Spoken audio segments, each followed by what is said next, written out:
So ayon kay Attorney Kaufman, mga kababayan, ang totoong umuusig, okay, kay Pangulong Duterte, okay, dito ay ang nasa Maynila. Yun ang sinabi niya, ay ang gobyerno ni Bangag Jr. According to Kaufman, sa ating pananalita ay siya talaga yung nagtapon o nagpagkanulo kay Pangulong Duterte sa dahig. Alright? Ngayon, ang sabi pa ay ginamit niya ang Office of the Prosecutor, okay, sa dahig para sa kampanya noong nakaraang election. Ulit-ulitin natin, bago pa itong pinakidnap o pinagkanulo, sabi nga ni Attorney Vic Rodriguez, ay inalay, di ba, ipinagkanulo ni Marcos Jr. si Pangulong Duterte sa mga naglalaway na banyaga dahil sa kanyang pampolitikang interes, di ba? Ngayon, yan yung sinasabi ni Attorney Kaufman. Ngayon, mga palangga, at doon ay tinanong si Attorney Kaufman, si Mr. Kaufman tungkol sa sanction na ginawa ng gobyerno ng Amerika, ni President Trump, doon sa kanilang chief prosecutor na si Karim. Diba? Remember that? Inulat natin yan sa inyo nung nakaraan. So ngayon, sinabi niya na wala namang kinalaman yung pag-sanction at itong ginawa ni President Trump sa sitwasyon sa Pilipinas. Diba? Kung ano man yung kinabubuisitan ng gobyerno ng Amerika, ni President Trump, dito sa ICC dahil nga dito sa issue ng Palestine. Okay, wala tayong kinalaman. Well, ang may kinalaman, hindi para sa akin, nakikita ninyo na ang may kinalaman talaga para ipagkanulo etong si Pangulo Duterte ay ang bangag-bangag na gobyerno. So kasi syempre, tinanong nila doon kung ano yung magiging impact nitong ginawa ni President Trump sa pag-sanction nga dito kay sa chief prosecutor. So pinapaliwanag ni Kaufman na walang walang kinalaman. So ngayon, mga kababayan, sinasabi talagang paulit-ulit not only Kaufman ng ating mga magagaling na abogado na talagang ang Pangulong Duterte ay talagang siya ay inalay. Alright? So, binanggit din dun sa interview na mayroon daw isang American prosecutor at hindi niya pinangalanan ni Kaufman na yung direct na usapan o nakikipag-ugnayan between the defense, sila yon, 'di ba? At yung American lawyer na yon, at everyday doon sila nagko-communicate kung ano yung mga hakbang, 'di ba? Regarding sa appeal or petition. Ngayon, mga kababayan, maliwanag pa sa sikat ng araw na talagang ang eksena dito sa ICC, okay? Ito ay what? Ito ay talagang pinakidnap ang Pangulong Duterte. So natanong doon kung ano daw yung parang update or yung pag-take ng oath ni Pangulong Duterte as mayor ng Davao. So syempre, ang sinasabi niya doon parang hindi niya nasakop yun. It's about, yung mga lawyers ni Pangulong Duterte sa Pilipinas. Ngayon, mga kapalangga, talagang in-emphasize niya Kaufman doon na talagang yung mga kondisyon para mapauwi na nga ang Pangulong Duterte mula sa ICC. At dapat talagang magkaroon talaga ng, ng diplomatic na pag-uusap para mapabilis ang pag-uwi ng Pangulong Duterte. At ipinakita ng taong bayan, lalo na sa Davao, na yung pagkapanalo ni Pangulong Duterte sa Davao ay isang talagang sampal sa feslak ng mga bangag na ang Pangulong Duterte ay talagang mahal na mahal ng mga Davaoenyo, not only Davaoenyo, ng mga Pilipino dahil sa ipinakita ninyong protest vote, not only in Davao, pero kasama yung mga Duterte 10, dahil alam nyo naman yan, na nanalo talaga yung Duterte 10 sa iba't ibang bahagi ng bansa, lalo na 'di ba? Talagang ipinakita ng OFW yung kanilang protest vote, mga kababayan. So, doon ay tanong na, parang tinanong doon na, maaari bang, parang ang konteksto is, pwede bang sa pamamagitan ng, let's say, ng desisyon ni Bangag Jr., okay, na presidenteng Bangag, ay mapapabilis o mapapauwi ba ang Pangulong Duterte? Ang sabi dyan ni Kaufman, yes. Yes, di ba? So kitang-kita ninyo, dahil siya naman ang nagpa-kidnap niyan. Dahil 2023 pa lang, sinasabi ko na yun sa inyo. In-expose na natin yung mga IDs, even yung passport, pero hindi natin nilabas kasi sensitive yun, bawal yun. Di ba? Binasa ko lang sa inyo na pinapasok talaga ng Marcos Jr., ng Bangag, na si Lisa Canas, lahat sila dyan, ang ICC. Di ba? Ang mga tauhan ng ICC para ipakidnap ang Pangulong Duterte kasi akala nila pag nawala na ang Pangulong Duterte, magtatagumpay sila sa midterm election nila. Which is, hindi sila nagtagumpay, even though sa kabila ng pandaraya nila, mga palangga, nagtagumpay sila sa mga pandaraya nila at panggigipit nila sa mga party list, katulad ng BH party list at Duterte party list sa ngayon. Nagtatagumpay sila na ayaw nila take ng oath o ayaw nila pasumpain. Ito'y nanalo na nga, di ba? Pero ang eksena dito, mga kababayan, hindi sila nagtagumpay sa gusto nilang mangyari na ma-shoot nila lahat ang kanilang Senate slate. At ngayon ay pumalpak, di ba? Pumalpak dahil akala nila talagang mabibilog nila ang taong bayan. So ano nangyari? Nung pumalpak, nagdrama-drama si Bangag Jr. na mag-reconcile na lang, di ba? So ngayon, hindi din umepekto yung reconciliation. Anong nangyari? Diba? Anong nangyari nung hindi umepekto yung reconciliation chuchu na yan, na magpapanggap siya ng bait-baitan? Yan ang gusto nilang i-portray. Dahil sukang-suka na yung taong bayan. Ay, okay, magdrama naman ulit tayo. Kunyari, courtesy resignation sa mga cabinet post, sa mga cabinet secretaries at iba pang mga departamento para kunyari, linisin natin. Dapat clean, reforma ng kalinisan. Mga kababayan, for 3 years. Yeah, magti 3 years na. Ulit-ulitin natin kung gustong linisin ni Bangag. Hindi niya na inantay ang 3 taon para linisin ang sinasabi niyang gobyerno niya. Dahil sabi ko nga, in the first place, hindi po malinis ang mga Marcos, ang mga Araneta, ang mga Romualdez na nagpapahirap sa inyo every single day. Yan ang katotohanan. Kaya ang damage control sa lahat ng mga kadyutahan nila na nabuking na nga natin na talagang yung impeachment kay Inday Sara ay talagang ito ay binayaran, okay? Binayaran sa pamamagitan ng pera ng bayan ang mga buwakan ng Ginimes na mga House Representative members. Ito ay teatro. Palabas lamang, drama-rama na kunyari lilinisin ang administrasyon. Sabi ko nga, hindi po malilinis yan. Dahil unang-una pa lang, marumi na ang mga hinayupak na ito. Kaya lang sila nag-eksena ngayon para nga ilihis kayo dahil sobra na, overwhelming na ang bumabatikos sa kanila. At ipinapakita ninyo, kayo mga OFW, kayo mga palangga dyan sa Pilipinas, na talagang pag nanawagan, okay, ang mga leaders, ang mga grupo, na sige, magpakita tayo ng suporta, kaya Pangulong Duterte, lumalabas kayo lahat. Kaya itong dramatization 101, the courtesy resignation, chuchu-chuchu, sabi nga natin kahapon, ito ay loyalty check, di ba? Kung sino ang asong julol, at ito'y drama-drama, nag-usap lang sila na, kunyari, mag-courtesy resignation ka. Pero meron din silang mangilan-ngilan na tatanggalin, na kunyari, not performing cabinet secretary or what.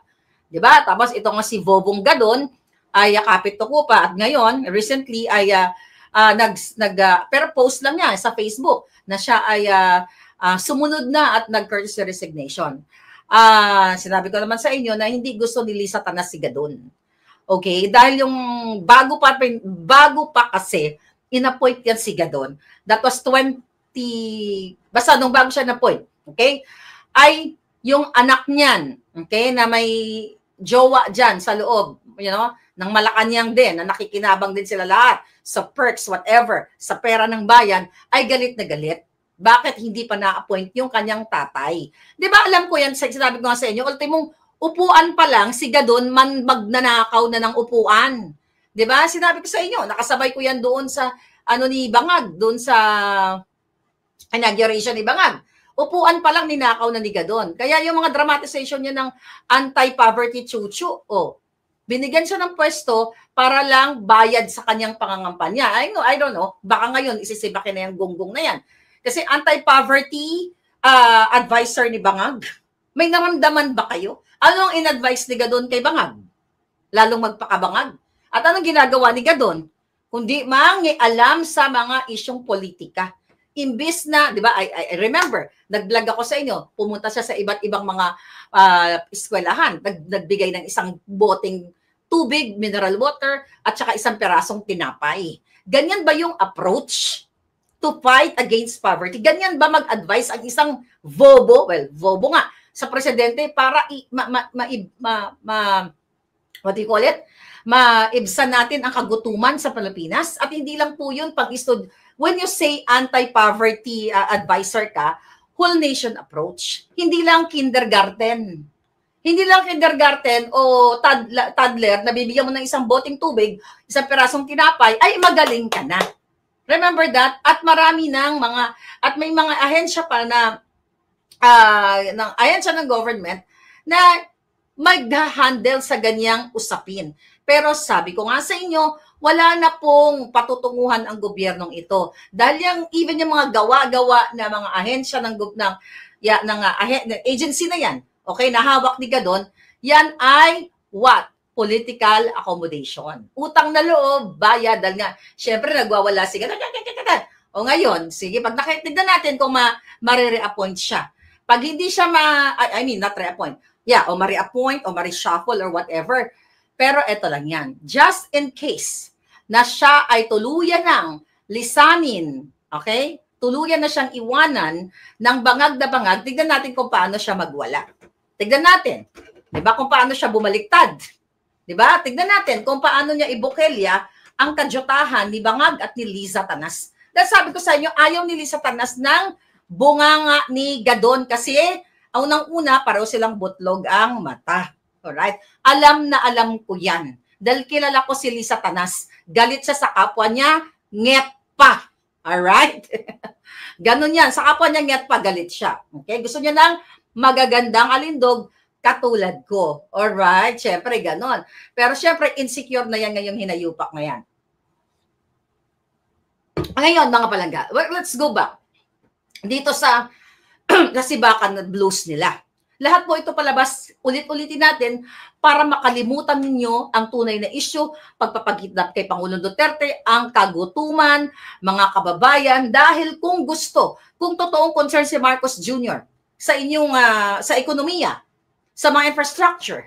Ano ba? Ekonomiya, infrastructure, mataas na bilihin, yung usaping paglipunan. Bakit? Balik na naman tayo. Ayaw panagutin ang mga kidnapper, smuggler. Mamaya pupunta tayo sa smuggling issue.